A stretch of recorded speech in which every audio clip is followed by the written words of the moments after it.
bros, and welcome to the All Bros Podcast. I'm Jonathan. Nah, I'm Caleb. And we are a couple of aspiring filmmakers that love to watch and critique movies, but also enjoy a bit of the nerd life. This week on the podcast, we'll be talking about some adventures in hunting. We got a couple Marvel pops. We got some Foodies Club pops. Is that what you're calling it? No, Foodies and Clue. Oh, Dyslexic. Shut up. Sorry, Foodies and Clue. So we got Marvel, Foodies, Clue, and the November MCU box. Hell yeah. Yeah. With Blu-Rays, we got a special trilogy coming to 4K. And then with this week's sneak peeks, we got our second trailer for Soul. So we'll be talking about that and what's happening to that film. We got nothing for what's in the box or... Actually, wait, that's it. Sorry. I'm so used to us not having anything for this week's sneak peeks or what's in the box. So yeah, right. It throws you off. Yeah. So, anyway, so after we talk about Soul Trailer 2, we'll be moving on to our main event of the evening, which will be our All Bros breakdown of the original, not the remake, of Friday the 13th. Hells yeah. So, excuse me, without further ado, what do you say we get started, Caleb? Let's do it. Every day, we're surrounded by media.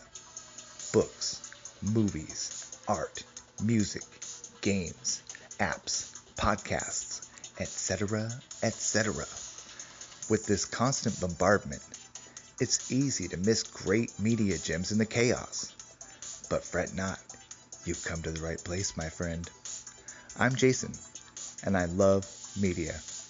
I invite you to check out the Mixed Media Forest podcast, the podcast where I trudge through the forests of media to find hidden gems for you, the listener. Every episode of Mixed Media Forest is chock full of fun, reviews, nostalgia, positivity, news, rants, stories, and recommendations about all things media. Again, that's the Mixed Media Forest podcast, created on Anchor Podcasting app and available everywhere fine podcasts can be found.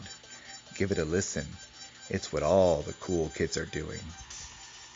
All right, so first up with Adventures in Hunting, we got our first look at the Funko Pops for WandaVision.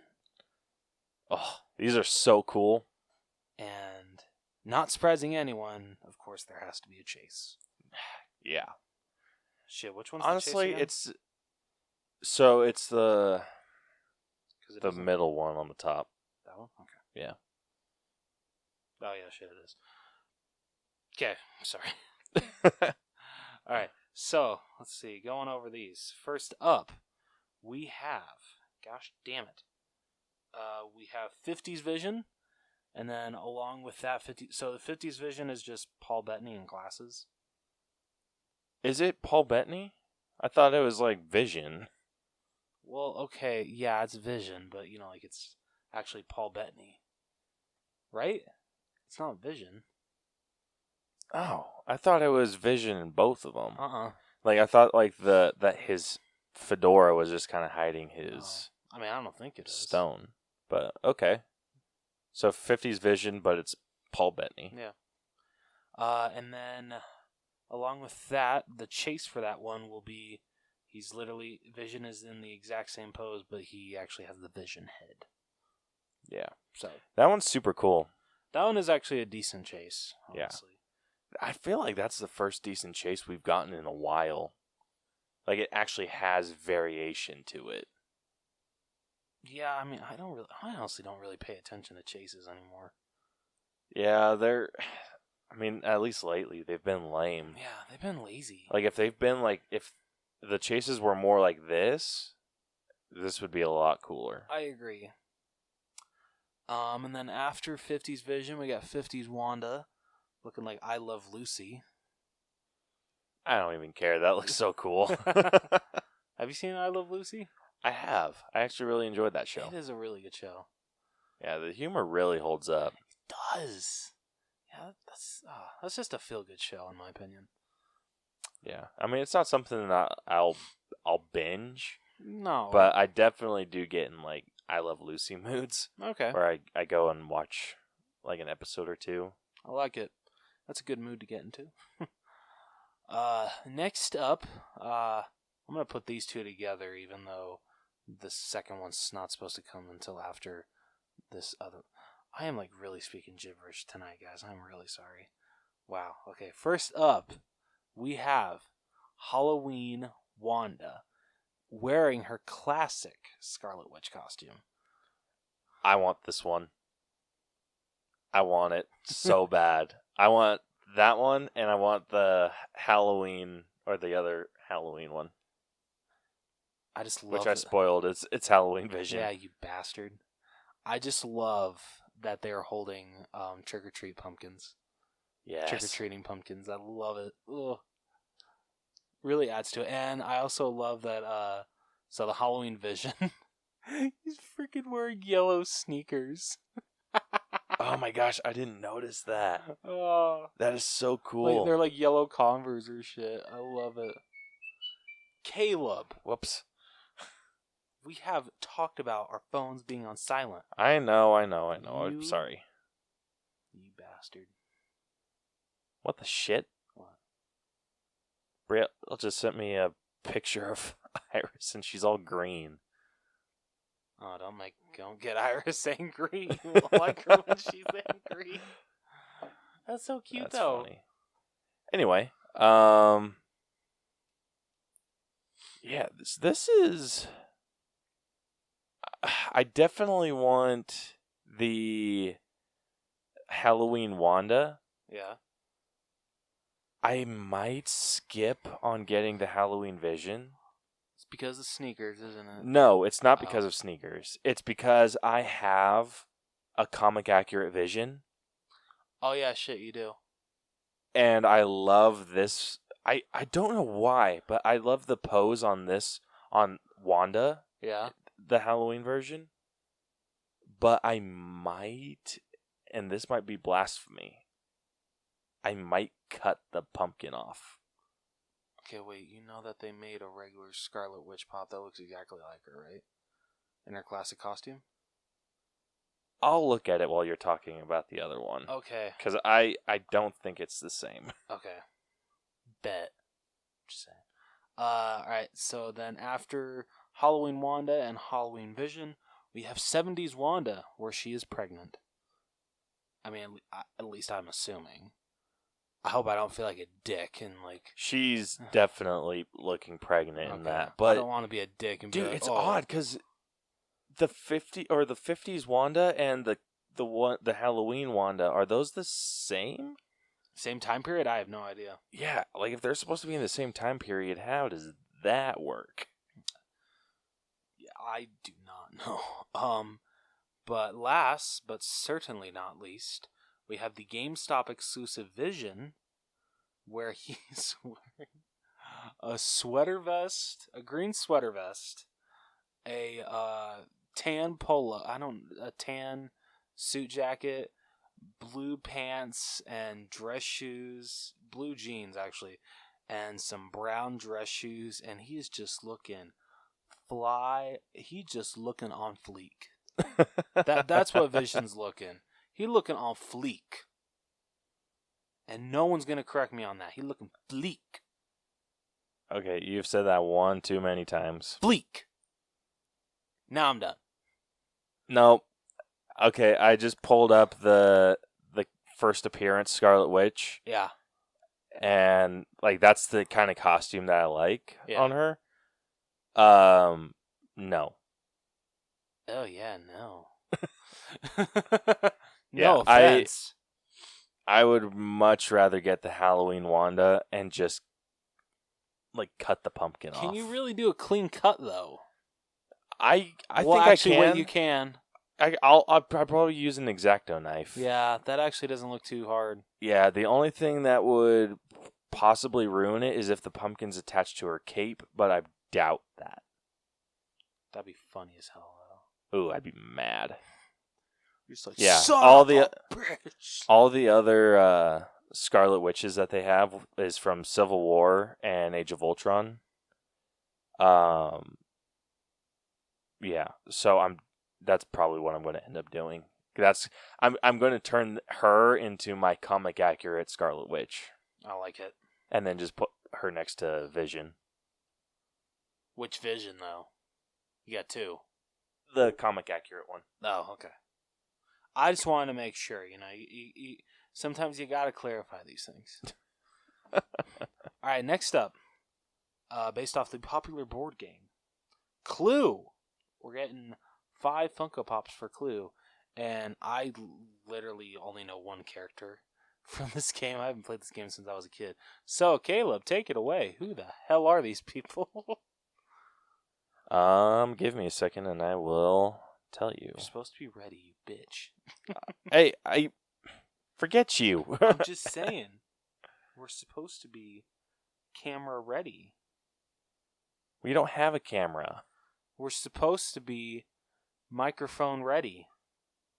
Well, we are microphone ready. I can just I got clean them out the... I got them right now. If you... Whatever. I don't even know why I bother. All right, so... Way to make me panic over nothing, asshole. I'm sorry. I didn't realize that they had a link to where you can pre-order them. Sorry. All right, first up, we got Mr. Green holding a lead pipe. Love it. Next up, we got Professor Plum with rope. Sweet. That was a very... these are these based off of the book or not the book, the board game, or are these based off of the movie? I want to say the board game, but I really don't know. After that, we have Mrs. White with wrench. And then after her, we have Miss Scarlet with candlestick. And I know there's a 5th one, but they don't classify who the hell that is. Let me see. The one with the peacock on her head. I think that's Miss Peacock. I feel kind of stupid for not realizing that. Caleb, if you're right and her name is Mrs. Peacock, wait, what the hell? She's not listed on Amazon either. It's just those 4. What the shit? I wonder if anyone's posted that. Yeah, I'm trying to find. Yeah, so it's the Clue game because someone commented would have been so much better with the movie characters. Okay, yeah. I just pulled up the... Let me see Mr. Green. Yep. They're going off of the board game. Okay. And you're right, it is Mrs. Peacock. I knew it. But what's weird is she's not popping up for anyone. Because someone said they didn't go with what the original board game characters looked like. I thought they did. Yeah, they did. Oh, well, this person's lying then. Yeah. I'll do like a side-by-side. I might want to X out of the comments. Yeah, Miss Scarlet looks spot on. Mrs. White looks spot on. Mr. Green looks good. Professor Plum and Miss Peacock. The only 2 that they're missing are Mr. Body and Colonel Mustard. I'm really surprised they didn't do Colonel Mustard. I know. He has a very distinct look. Yeah. But, yeah, I've only played Clue a few times. I always play as Miss Peacock. Because blue. Basic bitch. Just kidding. Whatever. Who do you play as? I think I used to always play with Mr. Green, actually. You're a basic bitch. No, I feel like the basic bitch answer is Colonel Mustard. Yeah, that's what I thought. Bitch. Yeah, I don't think anyone liked playing as Professor Plum. All right, moving on to Foodies. That's what Caleb's calling it. Well, that's what they called it, too. Oh, they did? Oh, yeah. Never mind that. So they had like a number of these, and so they just kind of grouped them as the Foodies. Yeah, there are so freaking many of these. First up, we have the... Wait, is this one... Okay. So... Oh, this is so dumb. Okay, so first up, for Kool-Aid, we have the Tropical Punch Hot Topic exclusive Kool-Aid packet. Yeah, so it's one of... like, no joke. It's like a freaking It's like one of those like shake them up and mix it in your water bottle packets. It's a packet of Kool-Aid with arms and legs and eyes. Yeah. That's literally what it is. It's stupid that we're getting. That's going to end up being one that stays on their shelves forever. Oh yeah, so that's the Hot Topic exclusive, and then they also have a plushie for that one, and then just the common is just the regular cherry Kool-Aid, and it's the exact same thing. That one has a plush too, and then I guess they're doing a plush of the actual Kool-Aid Man, which that actually looks cool. They should have just stuck with the Kool-Aid Man and done different colors. For real though, no kidding. Moving on, we have. We have the Planters Peanut. Okay, I actually don't even know what the Target exclusive is. So that's the Planters Peanut. Oh, as a kid? Yeah, so during this year's Super Bowl, there was a commercial where he fell and died. And where the Planters Peanut fell and died, and then they went and buried him, and then there was like this little sprout that came up from his grave while people were burying him, and then out came the little baby Planter Peanut. What the shit? And he's just like, because everyone's like crying about it, and then he comes out, and then like this little baby, and they're like, "Oh," and he's like, "Hey guys, I'm fine." Okay, that's pretty funny. Yeah, so I think that's just the joke that they're going off of. All right, so the baby Planters Peanut will be a Target exclusive, and then the regular common is just the Planters Peanut with monocle and cane and all, and top hat. The monocle looks like it's like a 3D addition to it. Like, I thought that they would have just painted that on. I did too, but I appreciate them making it 3D. Yeah, I'm curious about the nose, though. Like, is that also going to be something that's like has a 3-dimensional feel, or is that going to be like a painted job? That looks 3-dimensional to me. Good on you, Funko. I'm impressed. All right, next up we have the Slush Puppy, which I totally forgot that this was actually a thing. I did too. Because really, it's just Slurpees and Ices now. That's really all it is. Yeah. And well, Ices. They have those like whatever frazzles. Yeah. Yeah, those are freaking gross. Because nowadays you can only get Ices at the movie theater.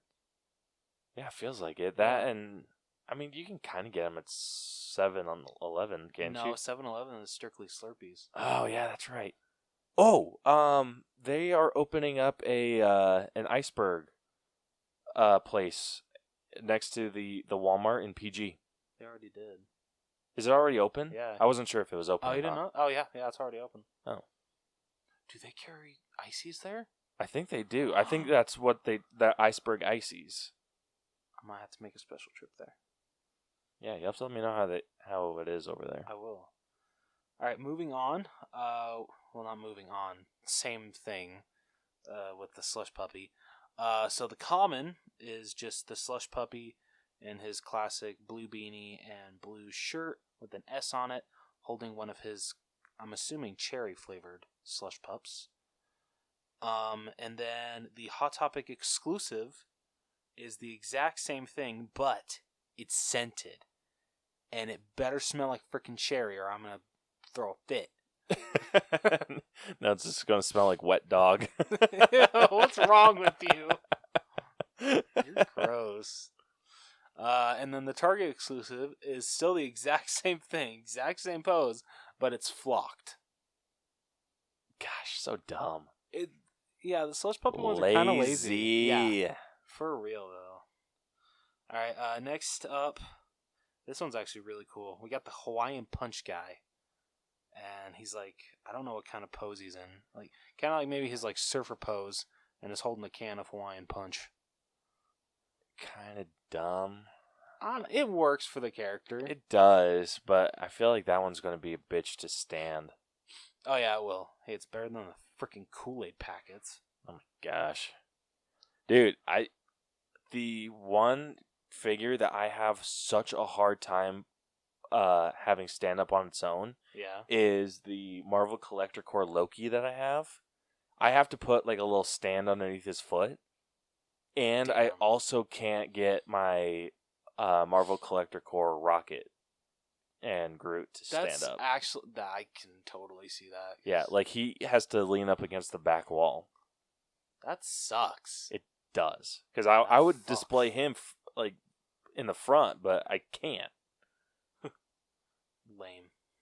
Yeah, freaking stupid. All right. After that, we have the box lunch exclusive Chester Cheetah that glows in the dark, and it honestly, Caleb was pointing out that it's the it's the Flamin' Hot Cheetos Chester Cheetah. Yeah, but they don't like reference that at all. They just call it the Chester Cheetah. Well, they do on the top. It says Flamin' Hot. Oh, I didn't notice that. Oh, yep. Yes, Flamin' Hot Cheetos. Oh, yeah. I would have thought they would have put like the Flamin' Hot Chester Cheetah. I feel it's like a little too much to put on that area of the box. Or they could have just put Flamin' Hot on the side. Okay, true. Like, you know how they kind of do like with the Clue ones, they put with wrench on the box. Oh yeah. Or with whatever, they could have just done Flamin' Hot. That's true. But alas, that will not be happening, and I'm really sorry. Yeah. But this figure is super cool. That is very cool. If I was more into Cheetos, I would probably get this one. Are you saying you don't like Cheetos? I don't. Do you at least like cheese puffs? No. Alright, I'm out. I can't do this anymore. What do you have against cheese puffs? I don't know. They just taste like air to me. Bitch? Dude, they are. And they freaking like tear up the roof of my mouth. No, that's like... I feel that way... What is it? Funyuns? Funyuns, too. Funyuns freaking tear up my mouth. Yeah, I think it's Funyuns that really tear up the roof of my mouth. Yeah, but the freaking cheese puffs, they tear up my mouth like something awful. You're just a little bitch. Whatever. Screw you. Alright, moving on to the Hostess Donuts.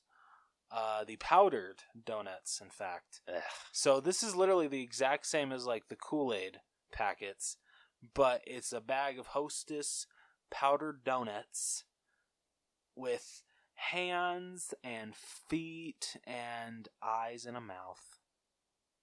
And oh my gosh. Dude, and what makes this so much worse is that the donuts is painted on. Yeah. Like, it doesn't even look like 3-dimensional donuts. Yep, no. It's like a painting. I mean, the actual... Or like a sticker. the actual guy the actual pop is holding a donut, but, yeah, like Caleb said, that shit is painted on. Yeah, I mean, they couldn't, like, just print some donuts in there? Apparently not. See, for the so they're doing a plush as well. The plush, it makes sense. Yeah, the plush, like, yeah, that makes sense. Yeah. But for the 3D one, like, come on. Yeah. Be better. Alright, after that, moving on to Spam. Have you ever had Spam? I've never had Spam in my life. I want to try it at least once before I die. I hear you don't have to. Well, I'm gonna do it. Dude, I don't even know what Spam is. I thought it was that shit you spray on your pans before. I thought the same thing when I was a kid. To make it, like, not stick. Or is that Pam? That's Pam. Then I don't know what the hell Spam is. It's like a mix between, like, ham, pork, I think turkey, and... So it's like a hot dog with a couple of extra added ingredients. Ew. Oh, shit. Dude, I always thought it was like some sort of, like, butter. That's what Spam looks like. It's like a loaf. Ew. I can't even... I don't even want to say that looks like meatloaf. It looks like a loaf of meat. Which I know sounds the same, but it is very different. Yeah, it is. Like, meatloaf, depending on who's making it, is somewhat edible. A loaf of meat sounds disgusting. Sounds like something like lunch ladies in movies would serve you. Yeah. Straight up. Like, it looked like, seriously, I could with what that looks like, if you were at like a super shitty school, they'd open a can of Spam and just like let it. It's like freaking cat food. Yeah, just turn it upside down and wait for it to on your freaking and they plate. straight do it in front of you. You'll be like, "Oh, can I get the special of the day? What is it?" Here, pause for a minute and then do it right in front of you. And the freaking noise. The freaking noise is what would freaking sell it. Just the. Oh, it's perfect. It's like, ew, thanks. I wanted diarrhea today. Oh, shit. I cannot imagine Spam being good. If I bought a can, would you try it with me? Probably. Yeah. Damn it, I might have to. We'd have to, like, video that. Yeah. Put it on our Instagram. Dude, I've done so many weird-ass, like, food, quote-unquote, challenges that I haven't recorded. Dude, okay, we're definitely like, I did one with my brother. Bronson? Yeah, with Bronson. To see who could down a raw egg. Oh, gosh, why? Yeah, I wanted to vomit. Dude, because you think it's just going to, like, slide down, like, gently. It doesn't. It's like... like, the second I freaking, like, drank it, I'm like... I'm good. Bronson was somewhat smart. He broke the yolk. And that I feel like that helped with the taste. Yeah. But I didn't. I was trying to down it in what like a freaking shot. And it did not go well. Kind of tried to do it where a lot of people do it with like cough syrup. Like they'll like clog their nose and just... Yeah, that's what I tried doing. But then it was a freaking like yolky egg. So it was like, dude, it's like slurping down a booger. Like a wet... Yeah, it's freaking disgusting. It's... Ugh. All right, let's move on. Yeah, please. Okay, so anyway, sticking with Spam, not Pam, Spam. So we're getting a Spam plush with the classic classic logo. But the Spam sandwich has a smiley face on it, where it's got eyes and a smile. Freaking gross. And then the Funko Pop... It's even more terrifying. Gosh, Spam looks so gross. Dude, I always thought it was butter. What I love is the pop is holding what you usually use to open a can. What you used to use to open a can of Spam. Oh. I love that. That's actually really cool. But yeah, so it's literally... What's different about this one is... So it's a can of Spam with eyes and a mouth, but arms and legs are yellow. Yeah. Yeah, dude, no joke. I always thought Spam was like butter or something you spread on like a cookie sheet. I always thought that's what it was. Because that's like when you look at the picture that they put on the thing of Spam, it doesn't like the focus looks like it's on the butter. Fair. So I always thought, oh, it's butter. Or like a butter adjacent, butter for poor people. No, it's meat for poor people, and that's worse. Have you ever had Vienna sausages? I don't know. Alright, you're trying two things. Oh, no. Those things used to be like the shit when I was a kid. Vienna sausages? Yeah. Like, you get them at the dollar store, and... I'm going to look up a picture of that, because I might have. I grew up kind of poor, so... Didn't we all? Yeah. What do you mean you grew up poor? Like, we're still poor. Okay, fair. Yeah, okay, I never really matured out of poverty. What am I saying? Vienna sausages. Oh, those are gross looking. Have you had them, though? Honestly, I think I might have. I'm still going to buy some so you can relive it. Oh, no. You're going to love them. Trust me. Dude, I just searched Vienna sausages. What's the picture that comes up? I got to see. So it's just like a package, Okay. but ew. Dude, the way they freaking describe this. So they're giving like the nutritional facts on 7 sausages when you drain the contents from the can. Yep. Yeah. There's a lot of Ew. juice in there. There's a lot of juice in there. I don't even want to. Oh, I can't wait for you to have them. Dude, these have like no nutritional value whatsoever. Oh, stop being a little bitch. Dude, they're mostly fat. That's the point. Have you seen me?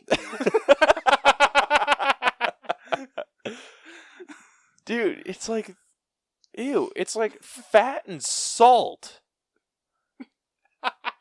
That is basically what this is. There's 3% protein? Dude, it has more fat than it has protein. Oh, shit. If I'm doing my math correctly, I'm pretty sure it has more sodium than protein. What's the sodium? 141 milligrams? Oh, I thought it was going to be more than that. Yeah, it's... Okay, so if we're doing like the percentage, like the daily value, it's the 4% of your total fat, 4% of cholesterol, 5% of your sodium, and 3% protein. You get more sodium than protein. Dude, I know Jason from Shit Happens When You Party Naked is like a nutrition dude. Yeah. We need to get him to talk to us about some Vienna sausages, because gross. Oh, shit. Oh my gosh, they have a recipes thing. All right, moving on. Next up in this line, we got another Bob's Big Boy. We actually got 2. So we have the Bob's Big Boy mascot jumping in the air. And then they're actually releasing the Bob's Big Boy restaurant in a pop form. And you even got like a little Bob's Burger. Bob's Burger. Wrong franchise. You've got a little Bob's Big Boy on the front. And that's just so cool. Because I remember seeing these all over in California growing up. That just brings me back to my childhood. Dude, I have never seen or been to a Bob's Big Boy. Dude, you're missing out. Seriously, one of the best burgers I've ever had. Really? Yeah, so freaking good. Even like compared to like In-N-Out? Oh, yeah. Really? Yeah. Just as good, if not better. Shit. Yeah. Yeah. Next time I see... Oh, Well, well, I don't know if we have one in Utah. I don't think we do either, unfortunately. But considering that In-N-Out made its way to Utah, you never know. Probably. So, Bob's Big Boy is in California. Yes. Have they made their way anywhere else? Let's find out. Like, is there a Bob's Big Boy anywhere closer? No, just California? Yeah, see, they're the home of the original double-deck hamburger. They're open 24/7. Caleb, let's road trip. Burbank, California. Is that the only Bob's Big... What? That is not the only Bob's Big Boy, right? Yeah. Wait, did you live near Burbank? When I was living in Lomita, yes. So, like during my, youngest years, yeah, I do remember driving around it. Statue was bad. Damn, really? Is it only have one location? I'll be damned. Dude, that's insane. If it only has one location and is popular enough to warrant making a pop figure about it, that is absolutely insane. Oh, wait. Okay, no, never mind. So it says only 5... So, I don't know if this is true still, but it said by August 2019, only 5 Bob's Big Boy restaurants remain in operation, all in Southern California. Those 5 locations are in Burbank, which is in Toluca Lake, Calamasa, I think, Downey, Norco, and Northridge. Okay, yeah, the ones that I remember are the Burbank one and the Northridge. I actually don't even know where Calamasa, Downey, or Norco is in California. But I remember Northridge and Burbank quite a bit. Okay. So, yeah. That's odd. Yeah. That's crazy that they have a pop figure coming out. It's really cool, though. That is Well, super they've cool. done Bob's Big Boy Pops before. Yeah, but for something that only has 5 locations and all of them in one state, that's insane. Oh, actually, this actually just popped up on the Funko Pop Hunters website. So that Mrs. Peacock pop from Clue turns out is a Hot Topic exclusive. So, and that just went live. So if you guys want to, I know we don't release these till Monday, but I'm sure it's still there. So if you guys want the Mrs. Peacock, it's a Hot Topic exclusive. Hells yeah. Yeah. All right. Moving on. Coke. We got 2 Cokes. One is the can, and one is a bottle cap. Both come with plushes, or both are in plush form as well. Both are unnecessary. Exactly. Let's face it, that's how all these are. Yeah, they're just scraping the bottom of the barrel with these ones, I feel. They honestly really are. Like, who wants a pop figure of a Coke can? I mean, if it was a Dr. Pepper can. Really? Shut up. Don't you judge me. All right, and then last but not least, Caleb has a really good guess for this. They announced that November's theme for the MCU box, I'm just going to call it that. Yeah, so they do these bi-monthly, so every 2 months they release a new box. Yes. Actually, I think it got shipped in October. It is October. Yeah, so it shipped this month. They shipped a Marvel Zombies, so that was their last box. The one before that was the X-Men 20th anniversary. So the box that's coming out in November is the Infinity Saga end credit scenes box. Yes. And they haven't announced what's being released in the box, but Rose and I were kind of going through and making some guesses on what it could be. So our best guess is that, because typically what the boxes include are 2 pop figures, a pin, a decal, and a shirt. So for the 2 pop figures, we think that it's going to be Howard the Duck, and then Nick Fury in his Hawaiian shirt. Yep. Which Howard the Duck was at the end of Guardians of the Galaxy. Mm-hmm. And then Nick Fury in the Hawaiian shirt was at the end of Spider-Man Far From Home. Yes. Yeah. So that's our guesses for the pop figures. The pin and the sticker, I feel, are interchangeable. But I think that we're going to get Adam Warlock's Cocoon and Nick Fury's pager, which Nick Fury's pager came at the end of Infinity War, right? Yeah, I think so. Yeah. Yep, yeah. So, yeah, the pager at the end of Infinity War, and then the Cocoon was at the end of Guardians of the Galaxy Volume 2. So I feel like those are interchangeable. We could either get the Cocoon as a pin or a decal, and then same thing with the pager. I would rather have the pager be the pin. That's fair. Because I mean they've made some pretty decent size. Like each pin I feel has gotten bigger than the last. So if they're going to just go like with a big ass freaking pin, go for the freaking pager. Yeah. Like I feel like that would be really cool. I completely agree. Then yeah, Adam Warlock's Cocoon could be the sticker.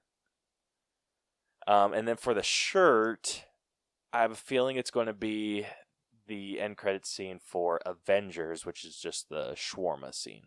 Which would be so awesome. Yeah, I don't think that there would be anything else. Like there wasn't any like action sequence thing or whatever. Like the only other thing that I could think of is the scene with Thanos being like, "Fine, I'll do it myself." With like if they had that on it, but that would look weird. Yeah, so I think it should be the original 6 eating shawarma. Yeah, I think that'd look cool if they were all pop figurized. Yeah, oh, absolutely. So, that's what I'm hoping it is. Fingers crossed. Yeah, so I'm going to save this segment in its like own little clip so I can listen back to it when all the shit gets leaked. Yeah. And see how close we were. I like it. I love it. All right, so moving on from Pops to Blu-rays, this week we have the 4K remastering of Back to the Future trilogy. We'll be getting a just regular 4K release, which is kind of like a digipack. And then the Amazon exclusive will also be the digipack, but it will also come with a replica statue of the classic Marty McFly hoverboard. And then last but not least, we'll have a Best Buy exclusive steelbook, surprising no one, which I believe when you open it all the way, it is the full DeLorean. And like I think it like freaking expands to like this far. That is badass. Right? Oh, it looks so awesome. I'm so tempted to get it. But I don't need it.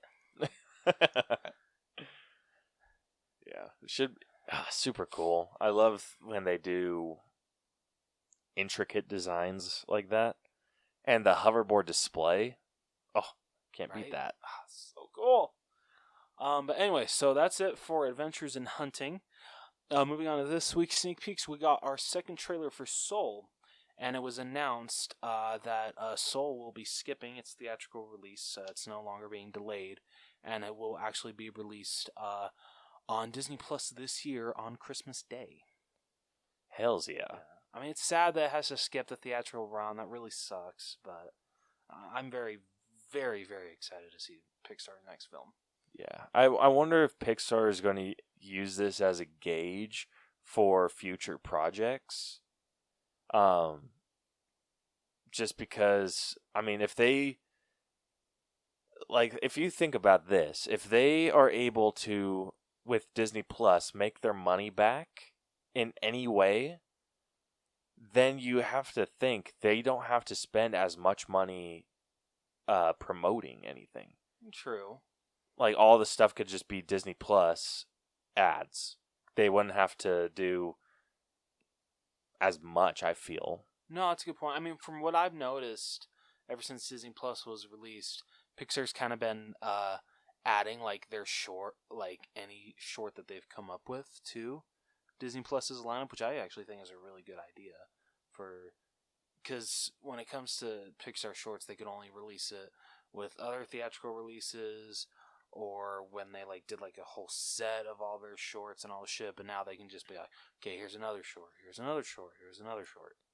Dude, that would be an amazing deal. Just like for Pixar. Yeah. It's just knocking one after another, and with how much they're knocking out, they can get into experimental shit. Like, there's this whole series on Disney Plus with Disney shorts that are a little bit more experimental, that are more like short films. And that's awesome. They try different animation styles. They try different like story techniques. Like, they have one that I watched that just blew my mind. And the dude filmed it in like the virtual reality set, kind of like what they did with The Lion King. Okay. So he did that and just kind of panned around a room. But while he was panning around this house, it was telling the story of this house. And like at the very end, it's showing that the daughter of this couple is selling the house.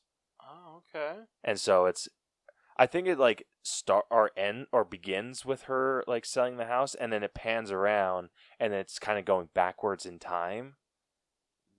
And then like shows like when she like moved out, when like, and then like her parents getting married, and then it like gets around to the point where it's like her parents like moving into the house, and it's insane. It's Okay, a really good short. cool. And then they have like other experimental shorts that are really cool. All right. Which I'm not 100% certain if those are all Pixar or not. I think some of them are Disney. Okay.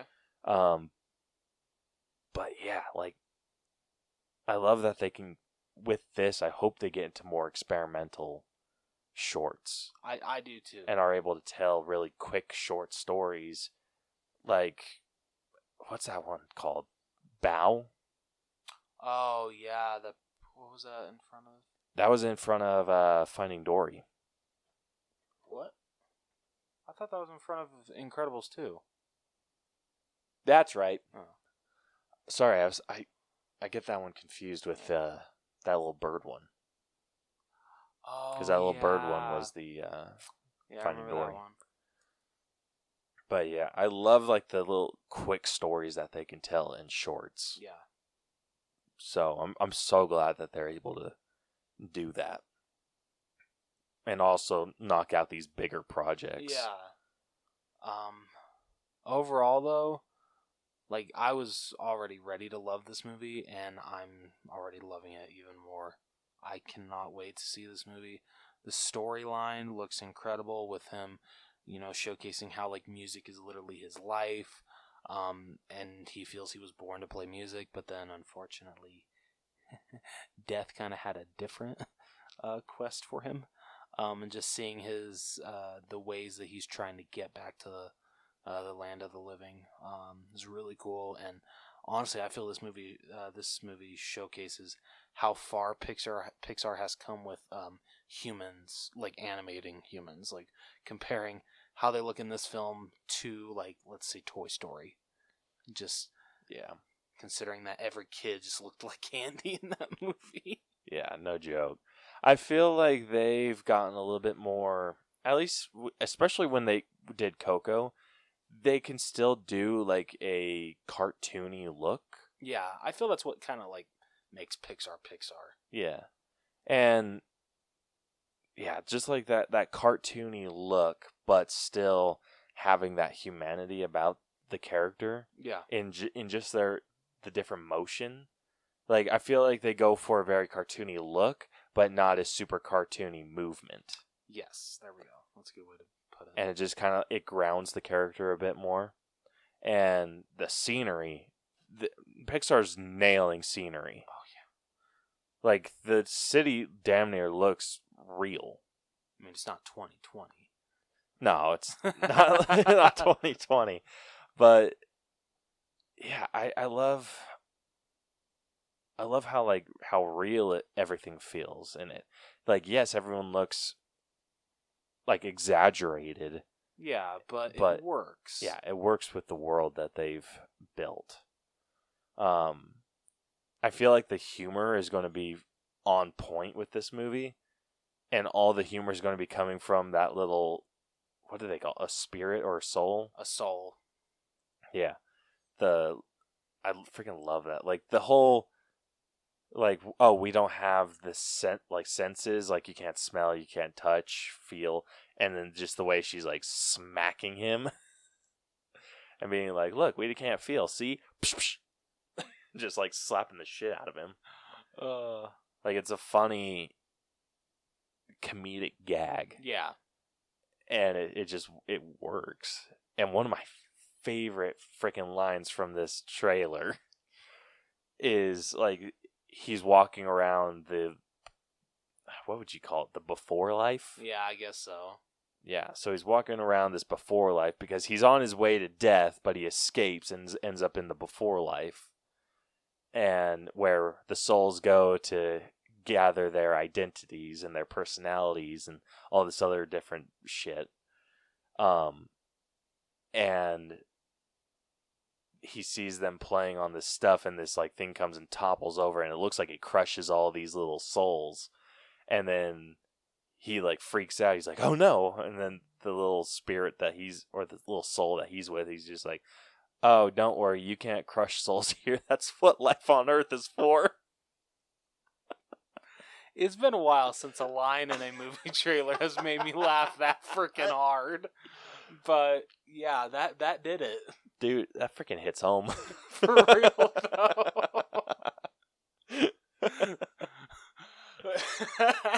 Oh my gosh. Such a great line. Anyway. That line better stay in the freaking movie. I sure hope it does. Like, it's still gonna be funny as hell. Oh my gosh. But I love it. I love it. Honestly, 1 out of 10. Oh, 10. Really? Yeah, absolutely 10.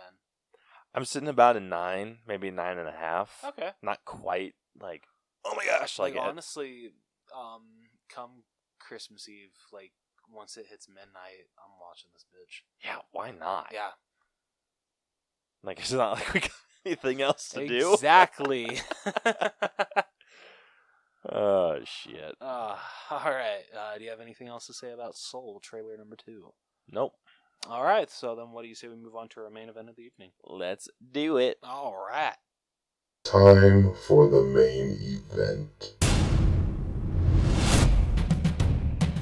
It's main event time. Let's play a game. All right. So our main event of the evening this week is our All Bros breakdown of the original Friday the 13th. Hells yes. Which actually neither of us had ever seen. Nope. Which is very shocking for me. This is like the only classic horror film I had never seen. Yeah, that surprised the hell out of me. No. I'm thinking it's maybe because never mind, I'm not going to spoil it. Anyway, Caleb, do you want to give us kind of like a not scenario, but a brief explanation of how our grading system works? Yes. I So. am really so bad tonight. I'm sorry, guys. Yep. I'm so sorry. If you are new to our breakdown system, we have split movies into 8 different categories that we individually grade to come to a final All Bros letter grade for the film. So we have the letter grade, and we also have a percentage, which we get into at the end. But the percentage gives us our letter grade, and the 8 categories that we grade are story, writing, acting, character development, effects, music, costumes, and then at the end we just give it our own personal grade. Because we can't be 100% unbiased. I mean, we can. Yeah, we can. We could eliminate this, but it would only mess with the percentage by like 2 points, maybe. Yeah, exactly. If that. But yeah, so those are the categories that we grade. If you guys have not seen the movie, it's been a long ass time. You've so had 40 years? What year did it come out? 1980. Yeah, you had 40 years. So if you get it spoiled for you, that's your own damn fault. Dude, just think about like it being 40 years. Remembering when Freddy vs. Jason came out and how they were like 23 they're like 23 years and 3,000 lives. Now the 2 biggest names in terror come together. God, I just remember how hyped I got for that freaking movie. Sorry. Hey, it still works. Like this character is in the movie, so it's okay. Yeah. So, with that, we're going to get into the story. Yes. So We're getting to grading the story. So Rose is going to read us a synopsis of the film.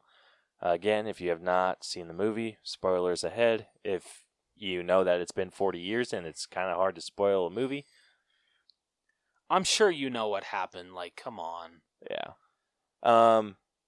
So with horror movies, and we've been doing horror movies this entire month. But with horror movies, instead of character development, we're going to be using horror logic. Yep. So if anyone does anything that's out of character, really stupid, we'll dock for that. Because character development is really hard to do in horror films. For real, though. So yeah. All right, so in 1958, at Camp Crystal Lake, counselors Barry Jackson and Claudette Hayes sneak inside a storage cabin to have sex, where an unseen assailant, gosh damn it, murders them. 21 years later, camp counselor Annie Phillips is driven halfway to the reopened Camp Crystal Lake by Enos, a truck driver, despite being warned by elderly Crazy Ralph. While driving, Enos warns Annie about the camp's troubled past, which involved a young boy drowning in Crystal Lake in 1957. After being dropped off, she hitches another ride from an unforeseen person who chases her into the woods and slashes her throat. At the camp, counselors Ned Rubenstein, Jack Burrell, Bill Brown, Marcy Cunningham, Brenda Jones and Alice Hardy, along with owner Steve Christie, refurbish the cabins and facilities. As a thunderstorm approaches, Steve leaves the campground to stock supplies. Ned sees someone walk into a cabin and follows. While Jack and Marcy have sex in one of the cabin's bunk beds, they are unaware of Ned's body above them, his throat having been slit. When Marcy leaves to use the bathroom, Jack's throat is pierced with an arrow from beneath the bed. The killer follows Marcy into the bathrooms and slams an axe into her face. Brenda hears a voice calling for help and ventures outside to the archery range where the lights turn on. Later, Steve returns and recognizes the unseen killer who stabs him. Worried by their friends' disappearances, Alice and Bill leave the main cabin to investigate. They find the axe in Brenda's bed, the phones disconnected, and Ned's truck inoperable.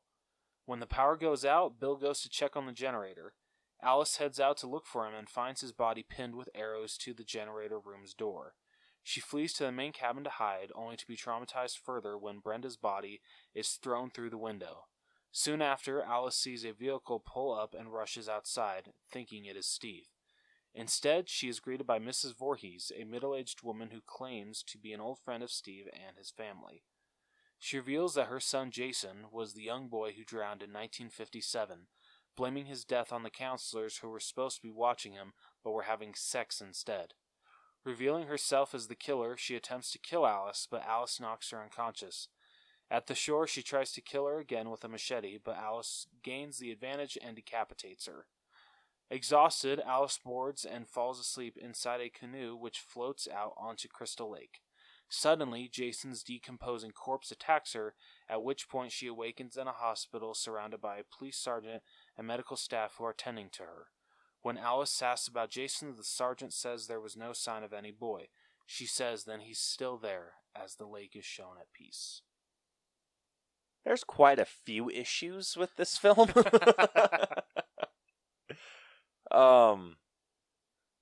If you honestly, I feel if I watched this like at the time I watched like Halloween, Child's Play, and Nightmare on Elm Street, maybe I would have been a little more forgiving. Honestly, I doubt it because like Halloween and Child's Play, I haven't seen Nightmare yet. You're in for a treat. Yeah. Like but those two movies are so good. they really are. Like, yes, they're slasher films. Like, that's just what horror was back then. It was just who could make a slasher film. But Halloween did it first. Well, it was the first to come out of the classic horror slashers, I feel. Fair. I feel like there was something that came out before that. Wasn't it like Black Christmas or something like that? No, Black Christmas came out years after, I think. I remember someone posting something and saying like, "Oh, Halloween wouldn't have come out without this movie." Damn, when did Black Christmas come out? That's a good question. But anyway, I felt like everything else, it had a point. Like all of those classic horror films, they had a point of some sort. Was it like always a strong point? Absolutely not. Yeah.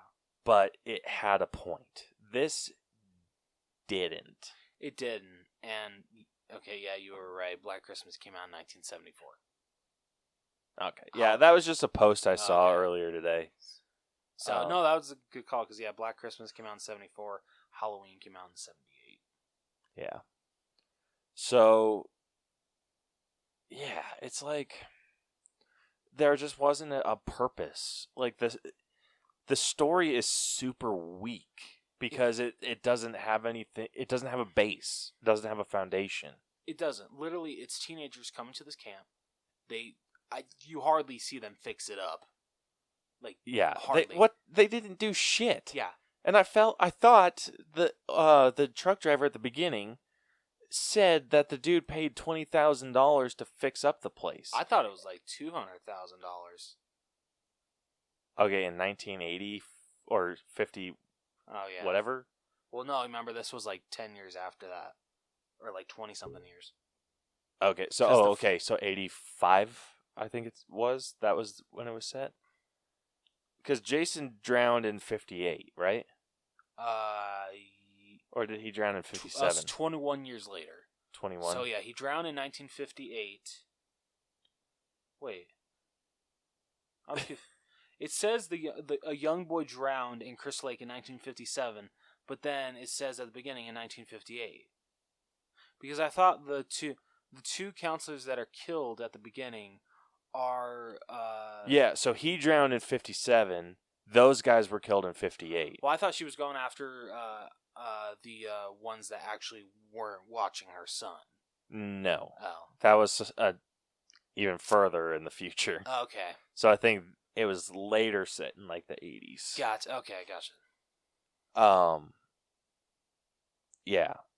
So, like we said, it doesn't have a foundation to build upon. We don't know the motivations, and then once we do, they're really weak. Yeah. Motivations, and not. I'll say that. Like, I'll say that they're fairly weak, just because Mrs. Voorhees is out to get revenge on the counselors, or on the lake in general, I would say, or the camp.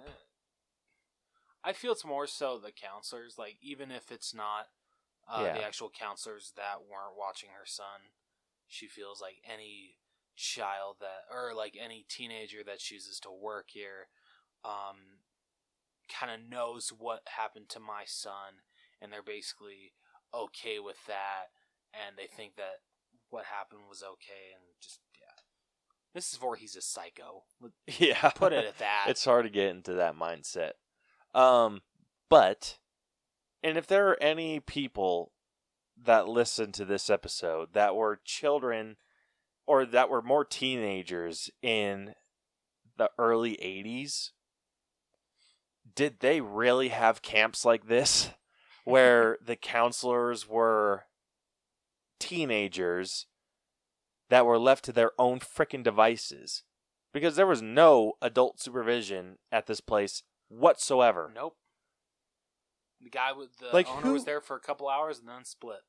Yeah, and even he was a freaking creep.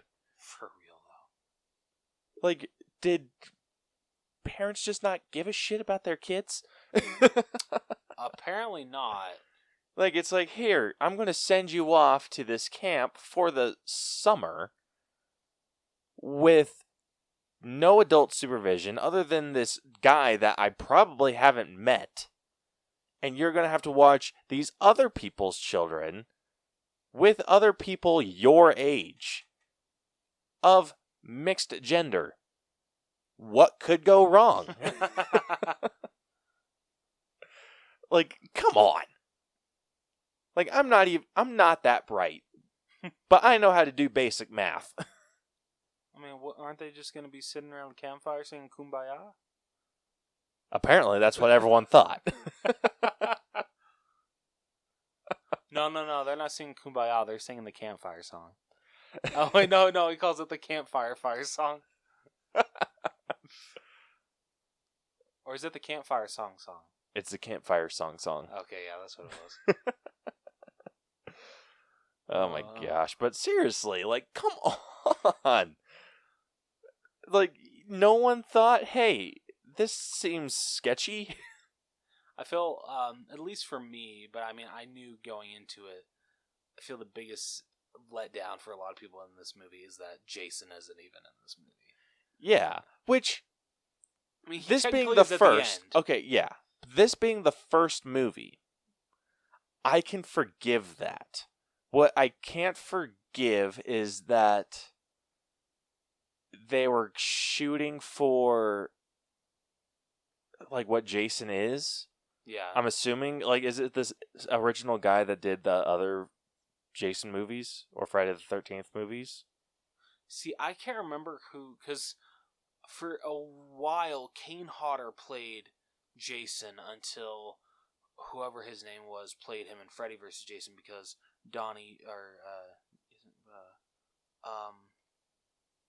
Ronnie Yu wanted Jason to be taller than Freddy. But yeah, I don't know who originally played Jason in, like, the first couple. Yeah, well, in this, it was freaking Mrs. Voorhees. Yeah, she was literally Jason. Yeah, which doesn't make sense for what... I mean, I'm definitely going to have to watch the other ones now to kind of get an idea for how the hell they got Jason and the others. Or in the future films. But was it the same director that did the future films? Or the creator? I do not know. That's a good question. Because if this could have easily been a one-off story. This could have very easily been a one-off. Like, this could have been a story where it ends up that Mrs. Voorhees kills all of these kids because her son drowned, and then like there's one survivor that ends up in the hospital, and that's it. So it looks like what's his name? So there was only one director so the guy that directed the first one, Sean S. Cunningham, only directed the first one, and then for part 2 and part 3 they were directed by Steve Miner. And then I think after that it just went from director to director. Because Joseph Zito directed Friday the 13th, the final chapter. Which is a freaking lie because it wasn't the final chapter. Okay. So then that makes sense why this feels like it could be a one-off. Because honestly, if they were to say this is the first and final Friday the 13th movie, I would believe them. I would too, because... They didn't set up a sequel very well. No, they didn't. You could have easily justified the vision of her being on the boat and getting grabbed by this mutant child. Because he looked burnt, so what the hell is up with that? On a moss? Moss doesn't burn you like that, though. He looked like he had no hair. Like, he should have had, like, raggedy hair and, like, look... Well, Jason, did I ever tell you that Jason was actually... as a child, he actually was a little deformed. That's why he got teased a lot at camp, and that's why he drowned. Because he was getting teased. Other kid, basically how it happened. At least as far as I know, because this is how it's portrayed in Freddy vs. Jason. I'm pretty sure this is how it went. Basically, kids were teasing him and like pushing him, and they threw a bag over his head, and they had him by you know how like they have like that walkway into that's by the lake. Right. So they were pushing him and guiding him to there, and he all of a sudden just fell in to the lake and he drowned. Freaking bitches. Yeah. Okay. Yeah. So you think? Yeah. So Jason wasn't a good looking. I mean, unfortunately, he he didn't. He had some facial problems. Unfortunately, as a kid, as he grew older, definitely got worse. Yeah. So, okay. I mean... Because, yeah, when he takes off that mask, especially in Freddy vs. Jason. But it just doesn't... This didn't warrant a sequel whatsoever. It didn't. But if you look at how much the movie made compared to how much it cost... Yeah, that is why I believe it got made a sequel. That's how like every horror movie was. Yeah, it's just like, oh, this did really well. Let's knock out like a ton more. Why do you think they Child's Play 3 was released not even a year after Child's Play 2? Yeah, the story was slow. It was. Like, how long was this movie? Hour and a half. It felt longer. It felt like almost 2 hours, dude. Yeah. And in not a good way. Like, all the counselors were just, like, they didn't have any character to them whatsoever. Like, I didn't think a movie could make me not like Kevin Bacon. But Friday the 13th, he did it. Dude, every time Kevin Bacon was on screen, he was wearing some short-ass shorts. Like, even Daisy Duke's shorts would be like, damn, that is short. Because that was like the first thing. He comes out of the cabin and like, what was it, Steve? Or the counselor? I forget. I think his name is Steve. Yeah, the owner there, he drives off and then Kevin Bacon's standing there. I'm like, damn, Kevin Bacon. And then, like, later he comes out in a freaking Speedo, and I'm like, what the shit? Oh, shit. Like, did they just tell Kevin Bacon, just wear whatever you want? Or were they like, here, like, we thought we were getting another girl counselor, so... Here, if you want to flaunt your junk in this movie, be our guest. Yeah, like, what happened? Like, did people seriously wear dinky-ass shorty shorts? Are you serious? Yeah, back in those days, they actually did. A lot of guys wore that shorter shorts. Shit. Like that length, like a classic white tee, and then like high top Converse. Yeah, that was like the style. Gross. Oh, but shit, it was rough. It's just like there was no point. Like ultimately, there was no point. Like, yes, Mrs. Voorhees was trying to get revenge for her son, but it was weak. Like, I feel like it would have made more sense if she would have gone after the actual counselors that, like, weren't paying attention. Can you imagine, like, they hear about this all over the news, and then people that were there, oh, phew, I'm really glad she doesn't know that was me. Yeah, exactly. Thank Like, it goodness. would have made more sense for her to track and hunt those people down. Yeah. But she didn't. And it was just kind of like, okay. Like, you're killing these innocent children. I imagine, okay, this is how I can describe Friday the 13th in, like, a little bit of a sentence. Okay, remember, at the end, towards the end of Endgame, when Scarlet Witch is like, you took everything from me, and Thanos is like, I don't even know who you are. That's literally how the counselors are, Mrs. Voorhees. Dude, straight up. You could throw that line in front of everyone that, like, she attacked. Yeah. Like, you took everything from me? Who are you, lady? Like, I was straight up expecting Jason. Like, throughout this whole movie. I knew he wasn't in it. I just didn't want to let you down. Yeah, this would have been cool if she wouldn't have gotten her head chopped off. Yeah, and also, I mean, we'll talk about that when we get to, like, effects and shit, but... Yeah, the effects don't age well. No, they do not. But anyway, it's just... Yeah, that's how I can describe this horror film, is just... Like, it's... Like, I'm scared to say it, but I think I haven't watched it yet, but I think I might actually like the remake better than this one. Because that actually has Jason in it. Yeah, I want to check out the remake. I sent you the code, didn't I? I'll have to double check. Okay, I think I did, but yeah, just let me know. Yeah, it was just... Yeah, just Like, it wasn't good. But it wasn't awful. No, it wasn't... Well, I wouldn't say it's not awful. Okay. It's not atrocious. This is a movie that I feel you'd have to be, like, wasted to watch and for it to be, like, fun. Because we were just shooting it. Like, I don't know if I could have watched this by myself. Oh, same, dude. And it's not because I'm freaking scared, which is the case for most horror movies that we watch. But no, it's just, like, it wouldn't have kept my attention. Yeah. The only reason I was actually paying attention is because we were giving the movie shit. Like, this is one you have to sit down and watch with your buddies and freaking just get wasted or just poke fun at the movie. Yeah. And, like, that's what made it enjoyable for me. No, I absolutely agree. Yeah, I would have fallen asleep if I had watched this by myself, honestly. Yeah. It was not good.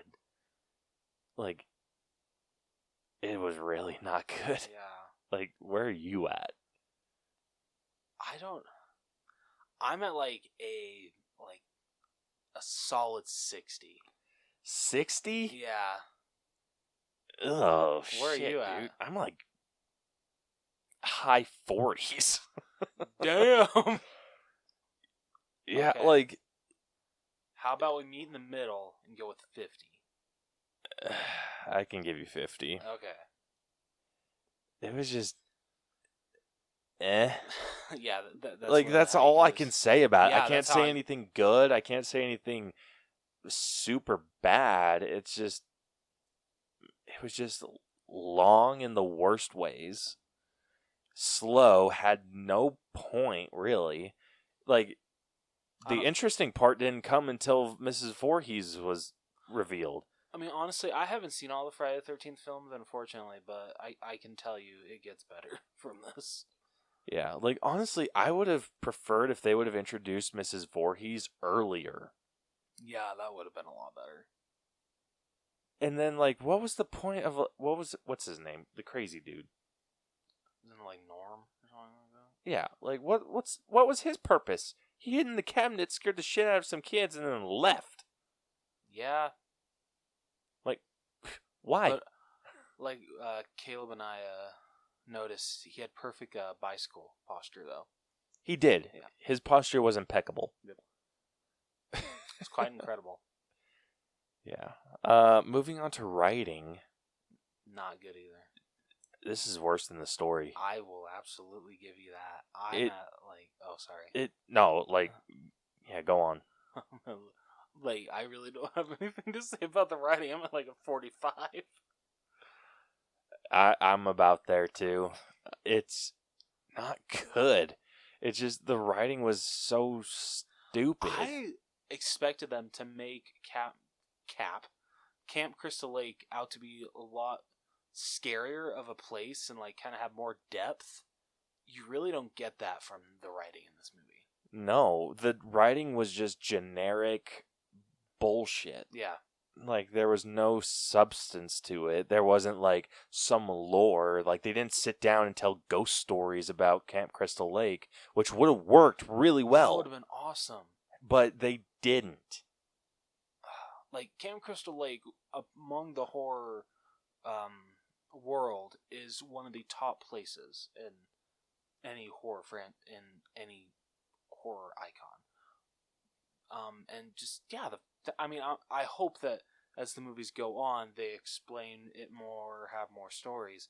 But yeah, this movie didn't give a shit about Camp Crystal Lake. Yeah, the sign looked cool. Yeah, it didn't set anything up. No.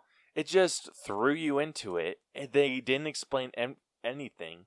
Camp Crystal Lake seemed peaceful. Yeah. And then it was just like some murders were happening. Like, they didn't explain anything. Like, I would have much preferred, like, a horror story. Yeah.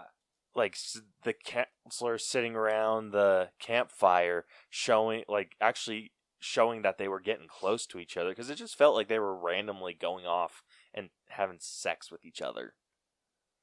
And it didn't make sense. Like, I'm like, you seriously just met? Yeah. Like, did you guys know each other beforehand? Did you guys, like, were you friends? Like, what's the deal here? I don't know. I honestly feel I got more exposition on Camp Crystal Lake from Freddy vs. Jason. And they had to split that movie between two storylines. Elm Street and Camp Crystal Lake. And, yeah, I feel they did better in that movie. Yeah, they threw the whole... what they were trying to set, like, I feel like what the foundation of this movie could have been in the last 10 minutes. Yeah. Like, when Mrs. Voorhees got introduced, she gave all the exposition we needed, and I'm like, oh, okay, that's why she's doing this. That would have been nice to know earlier, but okay. Yeah, and it's just like, yeah, so 45? Yeah. All right, moving on to acting. Yeah, who the hell do we even grade? Should Mrs. Voorhees and the main chick? I say, I don't even think we could do the main chick. So just Mrs. Voorhees? I say Voorhees, and then we do the counselors as a whole. That works for me. So, who plays Mrs. Voorhees? Because she's like the best part of this whole damn movie. Yeah, and they freaking beheaded her, and it pissed me off. Yeah, what sucks is I think this is the only appearance that the actress has made as Mrs. Voorhees. She didn't want to come back for any other appearances as her. Understandable. Yeah. After seeing this movie, I understand. Betsy Palmer. Betsy Palmer. She played Pamela Voorhees. Yeah, she was easily the best. Oh, I'm sorry. She actually played her in part 2 as well. My bad. Oh, cool. Yeah, she was good. She was really good. Who played the counselors? Just while we're... So, Kevin Bacon, Adrian King. So, Adrian King played the main one, Alice Hardy. Okay. Lori Bartram. Janine Taylor. Apparently they even list who played Jason Voorhees. Ari Lehman. Okay. Yeah. Harry Crosby played Bill. Robbie Morgan played Annie. That was Ralph. That was the crazy guy's name, Ralph. And then Peter Brower played Steve Christie. Oh, sorry. And then Mark Nelson played Ned. Okay. So, yeah. So, what was her name again? Mrs. Voorhees? Pamela... Sorry, no, Betsy Palmer. Betsy Palmer. Yeah. She was easily the best part, and she was only in it for a few minutes. Like 5 minutes tops, if that. Yeah. And it sucked. Yeah. It's just, like... It's sad that she's the best part, and even she wasn't that good. Yeah. Like, she didn't really sell me on her, like, on why she was doing anything she was doing. Yeah, like, honestly, and, some might say, oh, but, like, it was 1980, like, give her some cipher acting. Did you see Halloween? Donald Pleasance as Sam Loomis? Like, movie didn't have any excuse. Yeah.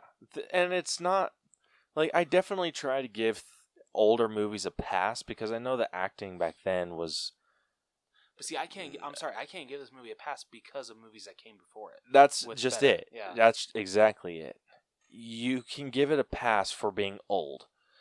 But, like, honestly, from now on, after doing Psycho, movies that old are not going to get that much of a pass. Yeah.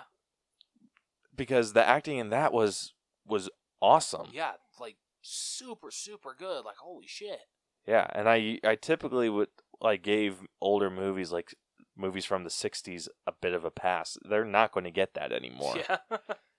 And same with this, like, if this was pre-Psycho, like before I personally saw Psycho, this would probably get a little bit higher, but they have no excuse. Yeah. There were good movies before this with much better acting. Honestly, I don't know why this movie did so well. Like, it blows my mind. It was the slasher age. Probably. Where are you at for Mrs. Voorhees? Maybe like a solid 60. I can give you that. Easy. All right, next up we got the counselors. I don't even know if I want to go into the 50s. Or would you give it if I went into the 50s, it'd be such a soft 50. Okay. Such a soft 50, but I would go into the higher 40s, like 40s. possibly. Just I don't know. I've seen Kevin Bacon in some good shit. Yeah. So it's not that, sucks. like, this the performance in this was just atrocious. Yeah. He didn't have a lot to work with. That's the thing. Yeah, He had, like nothing. None of them did, Yeah. and that's so hard because you can't build a good character off of nothing. Yeah. Like, they were just like, here's some nonsense. I could not tell you anything that they talked about through this movie. I can't remember a single conversation. The only thing I remember is the one guy that pretends to drown just so he can make out with that one girl. That's it. Yeah, but other than that, just I can't remember shit about Yeah. this movie. About, like, them. And we saw this last week. Yep, yeah, last Saturday night. Yeah, it's just... Yeah, that's how Like, you describe it. Just that's so bad. And it was, like, almost immediately that I forgot anything that they were talking about. Like, I remember the conversation that Mrs. Voorhees, or all the dialogue that she had. I mean, I don't remember, like, word for word, but I remember what she was sharing about Jason and him drowning and, like, her purposes behind killing everyone. Yeah. Other than that, I don't remember shit. Yeah, I don't. Like, it was just counselors going about their day. No one wants to see that. No, Like, at a certain I point, you're just certainly like, don't. okay, just kill them already. Seriously.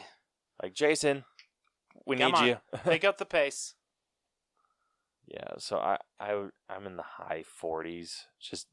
And the only reason I'm in the higher is because the main chick was a little bit better than everyone else. I'm thinking like 47.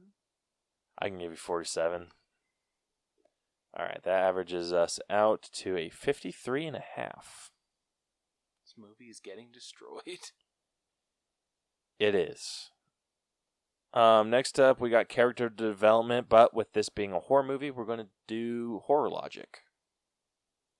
I mean, yeah, the logic really is not that good. Especially because it's an 80s horror film. So most of the shit the counselors do, you're just like, why? Why are you so stupid? Well, I wouldn't quite say that. I mean, there's... Well, okay, there's one, the biggest one that I can point out is, so they decide to play a game of Monopoly, but they decided to strip Monopoly. And they decided to call it a night a little while after. And instead of putting, because I think the lady had her, like, left was her bra on, and I think she still had her skirt on. But instead of putting on her shirt, that's literally the only thing that she had to do, she's like, you know what, I'm just going to put a raincoat on, I'm still going to just have my bra out, you know. Yeah, there's no point in putting on my shirt and shoes. Like, who does that at Camp Crystal Lake? Yeah, and she was going to the... Well, the only pass that I can give her is she was going to the showers. Oh, yeah, And so maybe it's just like she wasn't going to get all dressed up to go out into the showers. All right. But, like, that's the only pass. But I absolutely agree. Like, you're going to get freaking ticks or something. Yeah. For real, though. Like, I mean, I understand that you're probably not going to have a hard time finding someone that's going to search you for ticks. But still, you're going to get ticks. Yeah. And, yeah, it's just, like, that kind of stuff, like, I'm definitely going to dock for that. And also, okay, sorry, one more thing. The lady who, so she goes to her cabin. I think it's actually the same lady. She goes to the cabin. She gets in her nightgown. She starts reading a book, and then she hears someone calling for help. And I don't know about you, but if I Wait, hear, was that her? I thought she was the one that got an axe to the face. No, no, that was a completely different girl. No, that was Kevin Bacon's lover. That's right. But she went to the bathroom, got an axe to the face. Yeah. And then the other chick came after her. Yes. Okay, and then went into her nightgown. I mean, I don't know, maybe it's just me. But if I hear, especially a young child, because there's not supposed to be any children there, if I hear a young child yelling for help, I don't know about you, but I don't know if I really want to start going towards the sound. No, I'd be like, sorry, kid. I've heard stories. You should have thought about that, or thought about screaming before it turned dark. Oh, shit. Yeah, I would have been that, like, dude, that would be freaking hilarious. Like, if she were to, like, get up and, like, still hear the screaming, and then she goes to her door and locks it. Oh, not tonight. Nope. Like, that would have been freaking hilarious. Not real.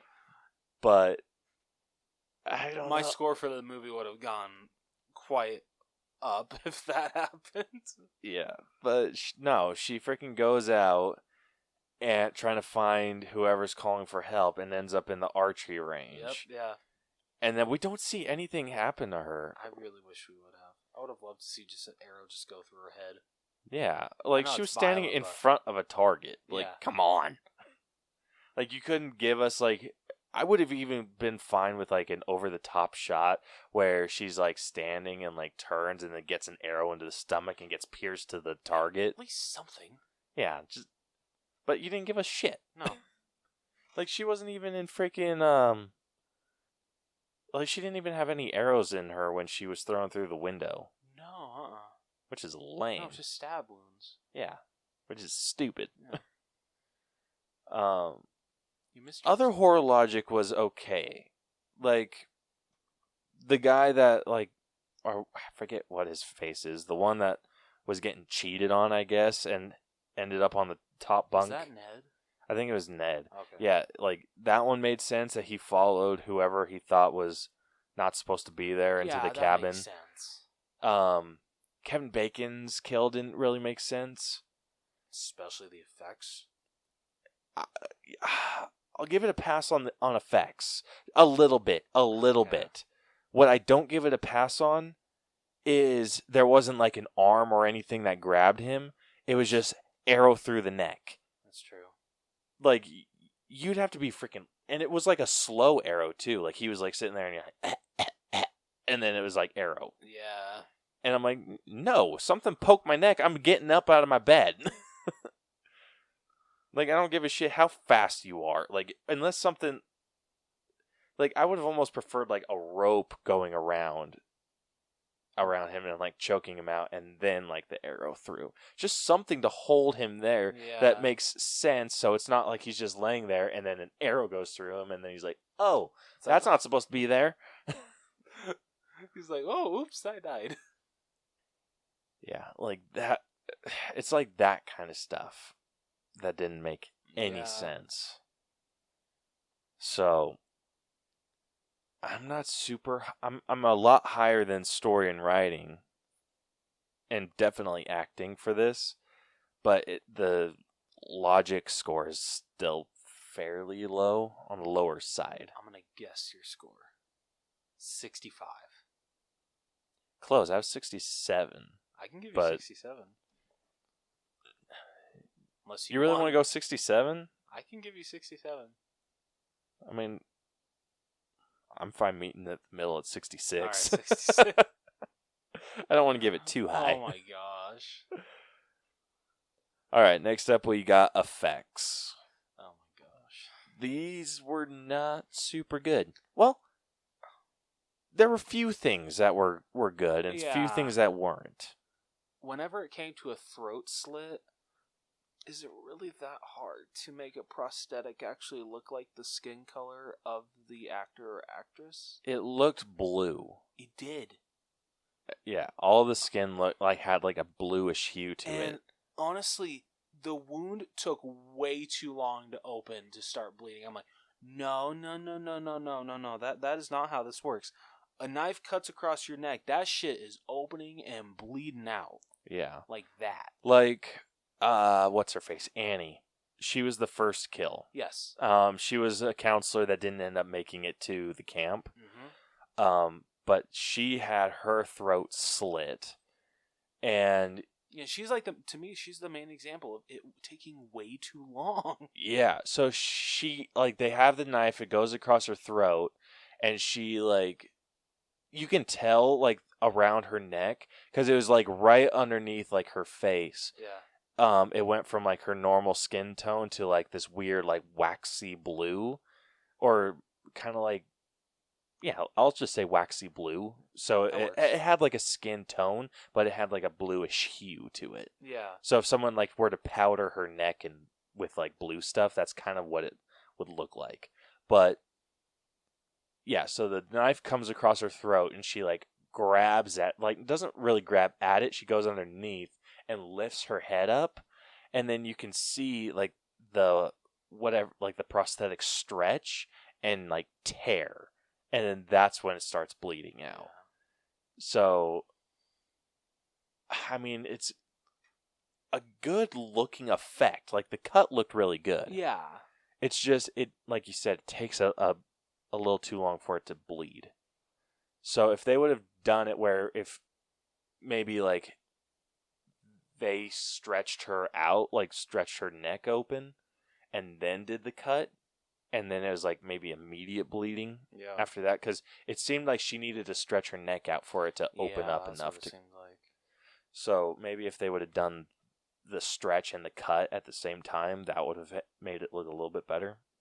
It's honestly amazing comparing special effects from then to now and just how realistic a knife throat slit looks. It's incredible.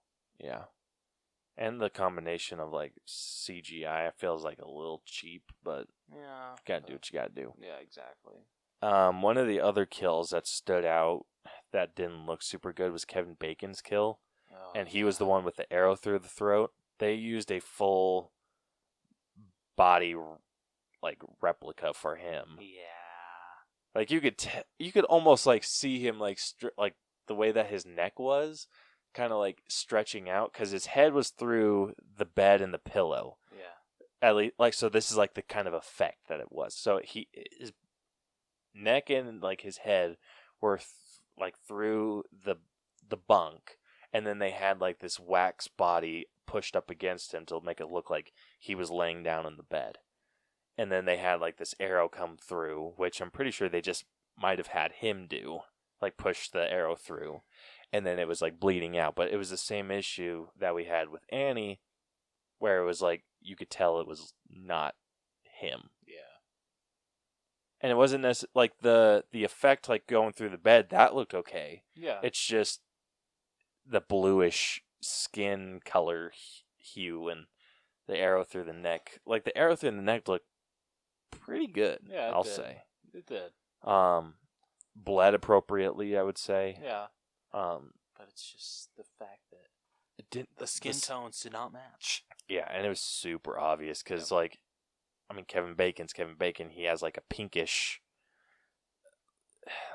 like almost warm, and then the body had like a cold feel to it. Yeah. So, gonna dock it for that. Other than those two, everything else looked really good. Yeah, I can definitely agree. Yeah, the axe through the head, that looked really good. Oh, that looked amazing. That was actually a really good prosthetic. Yeah, and then that one dude that was freaking arrowed to the door. Yeah, that looked really good too. As well. So those two kills kind of honestly save it. Yeah. And those are like the two of the more gruesome ones. Yeah. The camp counselor, he ends up kicking the bucket, but you don't really see how. No, well, I think like he just gets stabbed off screen. That's really it. Yeah. Same thing with the chick that got thrown through the window. There was just stab marks on her. I wish they would have gotten a little bit more creative with those two. I agree. At least maybe one of them. But, I mean, it ended up looking okay. Yeah.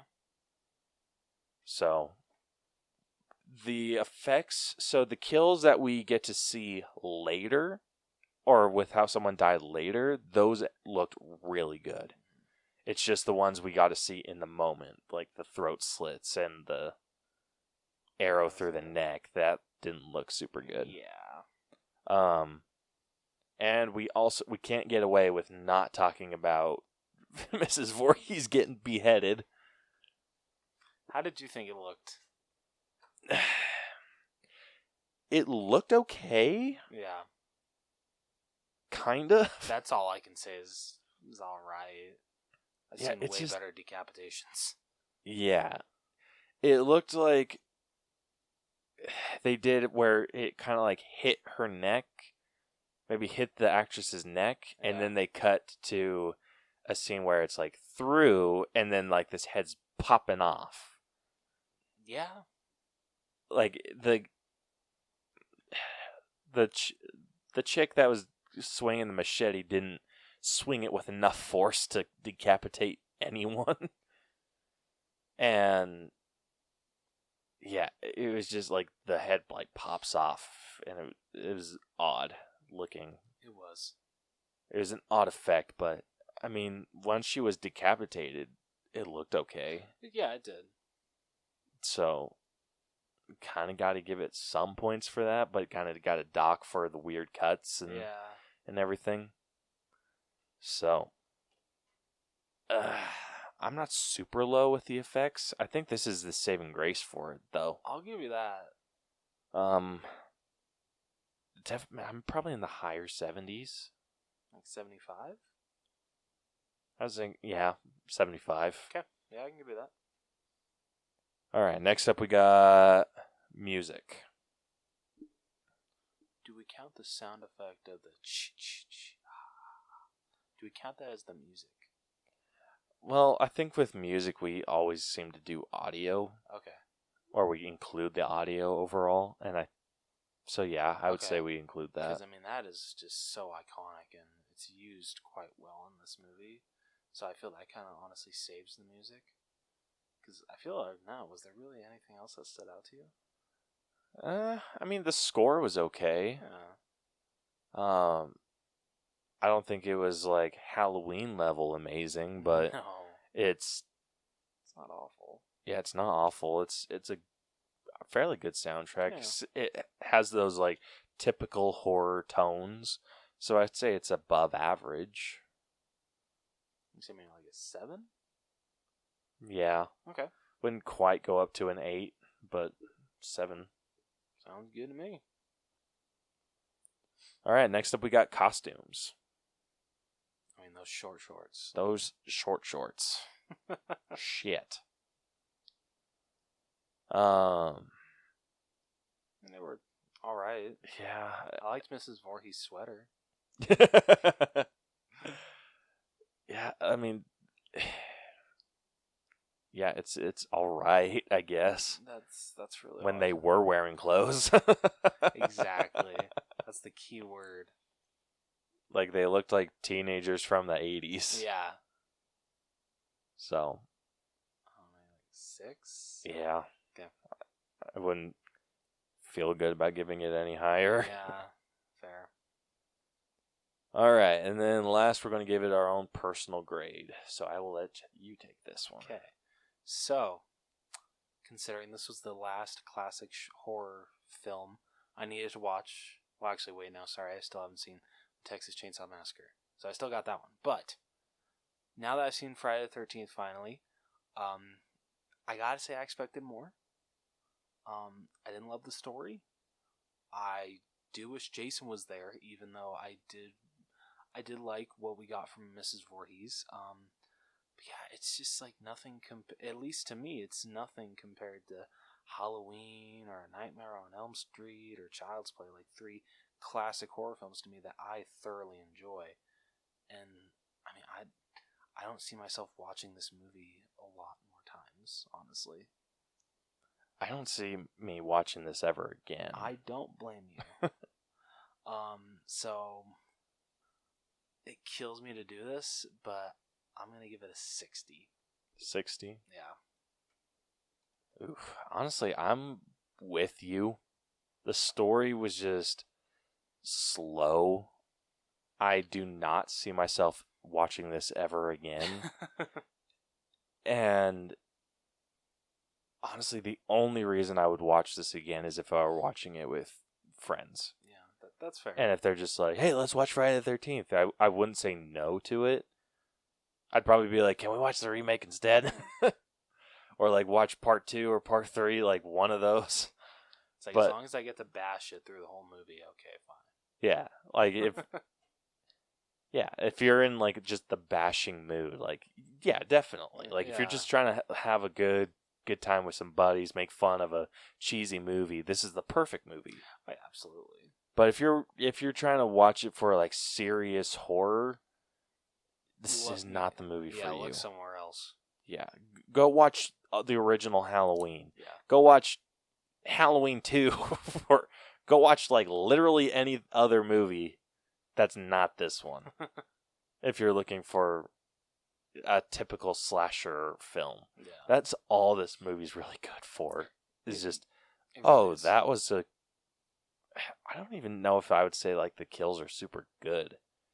Yeah, they're really not. Like there's considering 2 stabbings, one guy arrowed to the wall, axe to the face, and 2 slit throats. Like, yeah. And, like, the arrow through the neck, too. Considering Halloween 2 came out, like, not even a year after this movie, I think. And that movie has way better kills than this. Like, it had no excuse. Yeah. So... I feel we talk about Halloween way too much on this podcast. Well, it's hard because it's like Halloween isn't it Halloween older than this? Yeah, Halloween came out in 78. This one came out in 80. Yeah, they have no excuse. They really don't. It just felt like a low budget slasher film.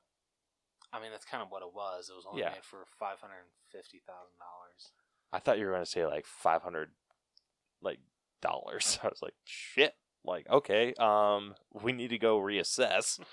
But yeah, I'm sitting at a 60 with you. All right. It was somewhat enjoyable. Yeah. But the enjoyable part was just making fun of it with you. Yeah, no, absolutely. Yeah. Yeah. So anyway, that concludes this breakdown. So our final score for Friday the 13th is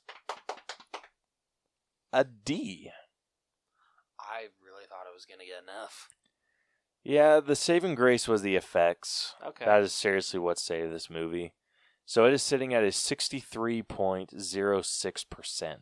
Okay. You know, actually, you said, wait, what's the percentage? 63.06. That's actually close to what the Rotten Tomato score is, a 64. 64? Yeah. Huh.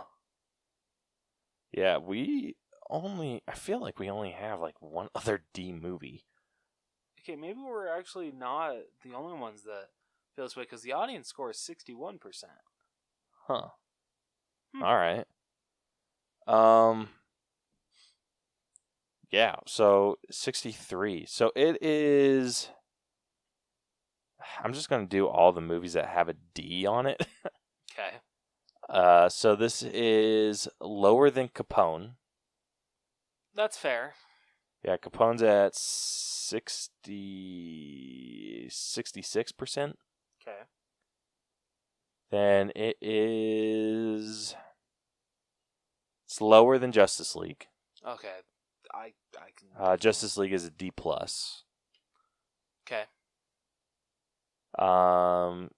Same situation with Charlie's Angels, 2019. Which did you like more?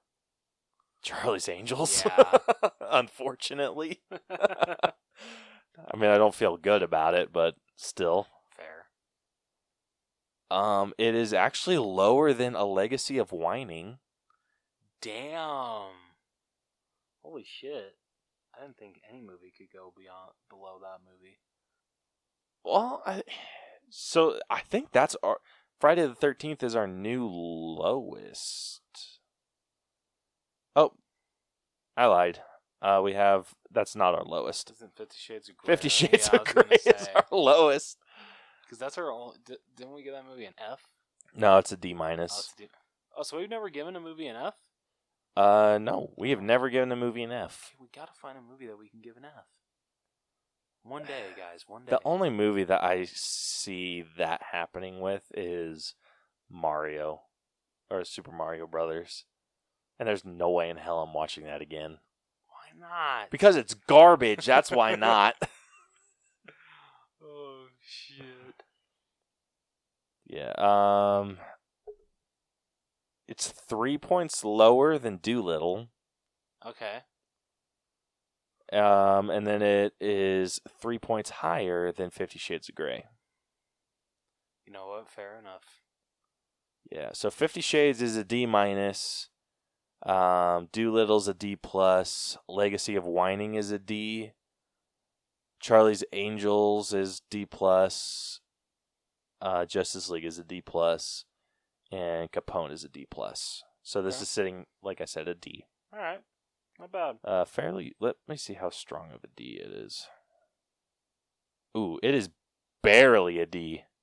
Oh, really? If it was any lower, Yeah. it would have been a D-. Holy shit. Yeah, because our cutoff is 63%. Damn. So I'm if sure you're it not would, kidding. yeah, if it was a point, actually, if it was like, yeah, if it was like 2.2% lower, it would be a D minus. Holy shit. Yeah, Damn. it barely snuck in there. But I mean, that being said, it's a slasher. It's an old slasher. Yeah. I mean, with the critiqueful eye, it's not good. But if you're going in there just trying to have a good time and watch something that you don't have to pay attention to, you just want mindless violence, you might really enjoy this movie. It's right up your alley. Yeah. So, yeah, we love movies. We love everything that they bring to us. And, like, there's movies that are really good. There's movies that are really bad. This one just happens to be that, with a critiqueful eye, this one's really bad. Yeah. But it still has its redemptive qualities. So, just so we're not completely shitting on it. So yeah. Well, this has been our breakdown of Friday the 13th. We hope you guys enjoyed it. If you like this episode, want to check out more of our stuff, be sure to follow and subscribe to us wherever you listen to podcasts. We are damn near everywhere you can find a podcast. You can also catch all of our episodes on YouTube. Be sure to follow us on social media. We're on Facebook, facebook.com/theallbros, Twitter and Instagram. Our handle is @theallbros. Hit us up, DM us if you have an episode idea, want to answer our question of the week, or if you just want to join us. We'd love to have you on. Yep.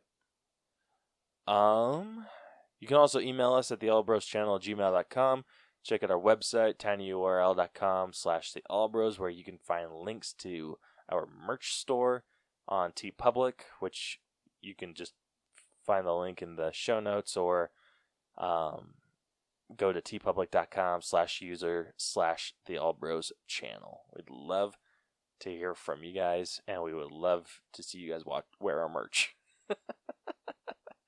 Puts a huge smile on our face. Yep. So next week we are going to continue with the classic horror movie route and break down Nightmare on Elm Street.